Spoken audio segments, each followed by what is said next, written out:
Hi எல்லாருக்கும் வணக்கம். இந்த வீடியோவில் என்ன பார்க்க போகிறோன்னா, ஹர்ஷன் வந்துட்டு சிட்டிலேயே அப்படி வீட்டுக்குள்ளேயே போட்டு அடைச்சி வச்சுருவோம். ஸோ வெளியிலே விட முடியாது. வீட்டுக்குள்ளே தான் அவன் என்ன விளையாண்டாலும் விளையாடணும். மேக்ஸிமம் வெளியே போகிறதா இருந்தால் ஒரு டீ கடைக்கு போயிட்டு வருவோம், இல்லை ஹோட்டல்ஸ்க்கு.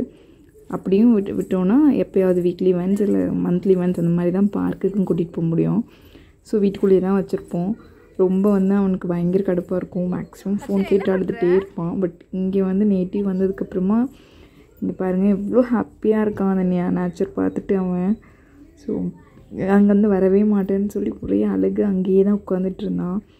அது அவ்வளோ ஹாப்பியாக என்ஜாய் பண்ணுறான். ஸோ நேச்சர் குழந்தைங்களுக்கு எவ்வளோ பிடிக்கிது. ஈவன் நமக்குமே அந்த இடம் அவ்வளோ ப்ளசண்ட்டாக இருக்கும் அதில் இருக்கும்போது. இவ்வளோ நாள் ரொம்ப சின்ன குழந்தையாக இருந்ததால் வயலுக்கெல்லாம் கூட்டிகிட்டு போகக்கூடாது அப்படின்னு சொல்லி கூட்டிகிட்டு போகாமே வச்சுருந்தோம். ஸோ அவன் இப்போ தான் இந்த வயலெல்லாமே பார்க்குறான். ரொம்ப நாங்கள் வர்றதுக்கு முன்னாடி கொடுக்குறேன்னு ஓடிடுச்சு பாருங்கள், ஓடிட்டே இருக்கு. நான் அதை ஓடி தான் போய் பிடிக்கிறேன், அங்கேருந்து வரவே மாட்டேன்னு அப்படி ஒரு அழகை. அதுக்கப்புறம் கொண்டு கட்டாக அவனை பிடிச்சி இழுத்துட்டு இப்படி தான் தூக்கிட்டு வந்தேன் வீட்டுக்கு. ஸோ இந்த மாதிரி அட்டகாசம் பண்ணிகிட்டு இருந்துச்சு. ஸோ குழந்தைங்களுக்கு இப்போ நேச்சர் கூட இருக்கோம் அப்படின்னாலே அவங்க ஃபோனோ இல்லை அந்த மாதிரி எதுவுமே கேட்க மாட்டேங்கிறாங்க. பட் நம்ம வேறு வழி இல்லாமல் சிட்டியில் இருக்கும்போது ஃபோனுக்கு அவங்க அடிக்ட் ஆகிற மாதிரியான சில விஷயங்கள் நடக்குது. பட் அது சீரியஸ்லி ரொம்ப கஷ்டமாக தான் இருக்குது. பட் அந்த நேச்சர் அவனுக்கு எவ்வளோ பிடிச்சிருக்குன்றது. ஸோ அவன் ஃபேஸை பாருங்கள், அப்படி எவ்வளோ ஹாப்பியாக இருக்கான். எஸ்,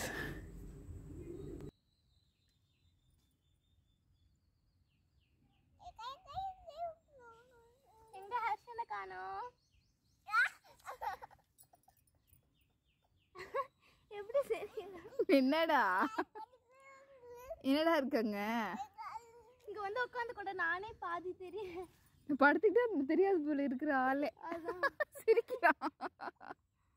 என்னடா கய கய கொய கொய கொய என்னடா கய கயா அப்படின்னா அந்த கொலையில உட்காந்துனா அவ்வளவுதான் தெரியுது.